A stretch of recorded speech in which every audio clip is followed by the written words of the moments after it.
नंदुरबारमधून अजून एक कथित ऑडिओ क्लिपबाबत खळबळजनक बातमी समोर आली आहे। ऑडिओ क्लिपमध्ये विजय चौधरी यांनी महिलांबद्दल अपमानास्पद वक्तव्य केले असल्याचा आरोप सामाजिक कार्यकर्ती कुमारी मालती वळवी यांनी केला आहे।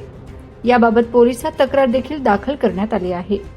सोशल मीडियावर प्रसारित झालेल्या एका कथित ऑडिओ क्लिपची चौकशी करण्याची मागणी करत नंदुरबार शहर पोलीस ठाण्यात तक्रार दाखल करण्यात आली आहे। या क्लिपमध्ये विजय चौधरी यांनी मंत्री जयकुमार रावल यांच्याशी फोनवर बोलताना आदिवासी समाज आणि महिलांबद्दल अपमानास्पद वक्तव्य केल्याचा आरोप कुमारी मालती वळवी यांनी केला आहे। पोलिसांनी या ऑडिओ क्लिपची तांत्रिक तपासणी करून सत्यता पडताळावी आणि दोषींवर कठोर कारवाई करावी अशी मागणी पत्रकार परिषदेत सामाजिक कार्यकर्ती कुमारी मालती वळवी यांनी केली आहे।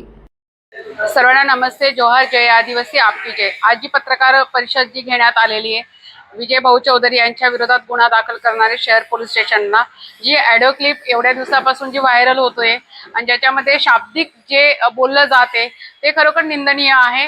नंदुरबार जिल्ह्याची गरिमा ही कुठेतरी महाराष्ट्र लेवलला एकदम गंदी चालली गेलेली आहे।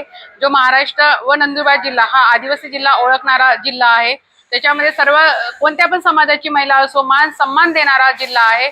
पण आज इथं बीजेपीचा जो महामंत्री आहे, समन्वयक जो आहे उत्तर महाराष्ट्राचा, त्याच्या ऑडिओ क्लिपने दिसून राहिलेल्या का महिलांबद्दल, आदिवासी समाजाबद्दल, वेगवेगळ्या समाजांबद्दल, महिलांबद्दल त्याचे जे वक्तव्य ते खूप गंदे आहे। त्यामुळे ही पत्रकार परिषद घेतलेली आहे आणि याच्यावर सखोल चौकशी व्हावी आणि गुन्हा दाखल व्हावा आणि त्यानंतर लवकरात लवकर अटक होण्यात यावी हीच विनंती करणार आहे।